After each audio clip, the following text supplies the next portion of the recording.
There was once a man named Elias who lived his life as if his soul were constantly up for auction. To the outside world, Elias was a figure of envy. He was a merchant of extraordinary success, a man who navigated the bustling ports of the East, trading in rare tapestries, exotic spices, and wines aged in the cellars of kings. He possessed the kind of wealth that most men only dream of, dressing in silks that shimmered under the midday sun, and walking with the confident stride of someone who had conquered the world. But the truth, hidden beneath his velvet robes, was that Elias was a bankrupt man. His peace of mind was as volatile as the ocean tides during a storm. You see, Elias's problem wasn't a lack of gold.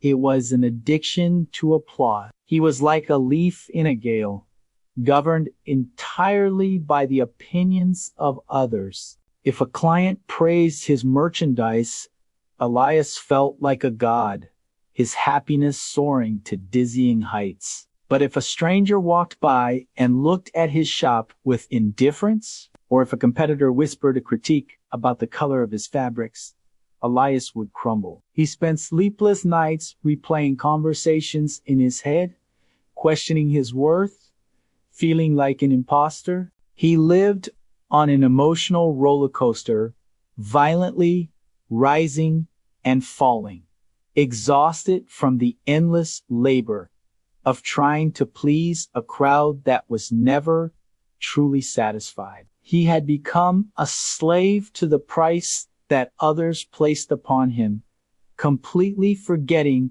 who he actually was. In a moment of profound despair, when the anxiety of a minor rejection made him consider abandoning his trade entirely, Elias decided to flee the deafening noise of the marketplace. He traveled to the mist-covered mountains of the north, seeking a legendary figure known only as Silas. Rumor had it that Silas was a master appraiser of gemstones, a man who could see into the soul of things, possessing eyes that were never deceived by false glitter. Elias found the old sage in a humble wooden cabin perched on the edge of a cliff. Silas did not look like a wealthy man nor a famous one, but he radiated a serenity as solid and immovable as the granite peaks surrounding them. He was sitting at a simple table,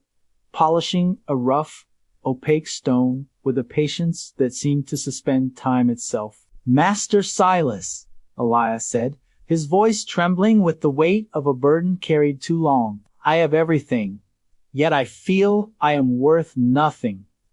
My mood changes with the wind. If the world applauds me, I am great.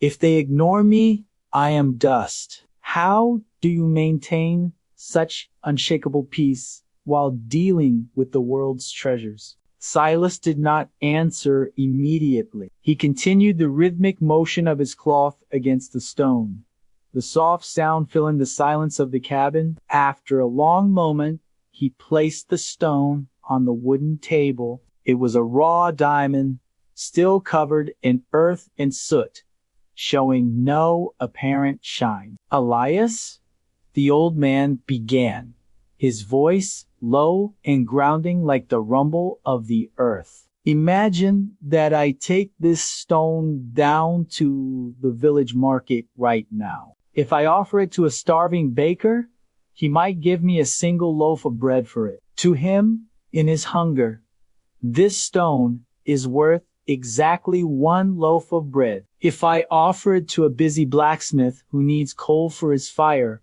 he might laugh and tell me it is worthless rock, unfit for forging steel. To him, the value is zero." Silas paused, locking eyes with the troubled merchant. "Now, imagine I take this same stone to a king who understands the language of jewels. He might offer me a castle, a fleet of ships, and a title for it, The price has changed drastically from zero to a loaf of bread to a kingdom. But answer me this, Elias. Did the stone change? Elias frowned, thinking, no. Did the structure of the stone, its hardness, its chemical purity, its age, did any of that change when the blacksmith rejected it or when the king desired it?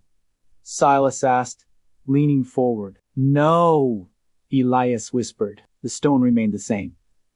Exactly, Silas smiled, and the expression was filled with compassion. The price is merely noise. It is a reflection of what someone else is willing to pay in a moment of necessity, fear, ignorance, or euphoria. It is the market screaming, full of emotion and temporary moods, but the intrinsic value, that which the stone is in its essence, its fundamentals, its truth, that never changes. The market can panic and say it is worthless, or it can enter a mania and say it is priceless. The stone, in its silent wisdom, knows that the noise outside does not alter its composition inside. You, my dear Elias, have spent your life trying to be the price when you should have been content being the stone.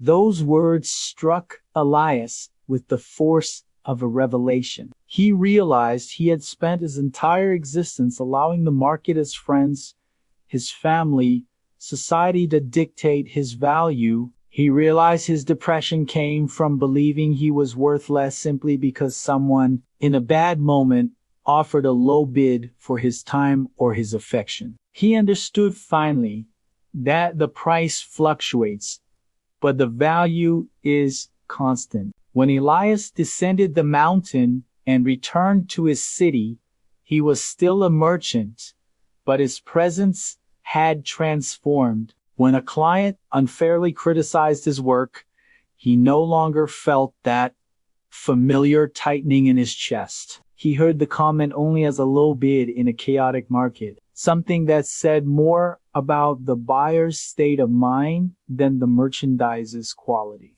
When he was praised, he was gracious, but he did not let the compliment intoxicate him, for he knew that euphoria was just as fleeting as scorn. He began to focus on his fundamentals, his integrity, his craft, his kindness, his capacity to love. He stopped trying to manipulate the daily stock price of his reputation and started investing in the long-term value of his character. For the first time in years, the market around him was chaotic, but Elias was at peace. The story of Elias and Silas holds a mirror to our modern lives. We live in an age where we are constantly bombarded by likes, comments, performance reviews, and social comparisons. It is dangerously easy to fall into the trap of believing that we are what others say we are. It is easy to look at the graph of our social or professional validation and panic when the line dips. But remember this lesson. Public opinion is just the market price. It is volatile, often irrational, and frequently wrong. Your intrinsic value, your humanity, your unique talents, your heart, your spirites, an asset that the world cannot devalue. It is unalterable by external opinions. Do not sell your piece for a cheap price. Know your value, hold your ground, and let the world make all the noise it wants.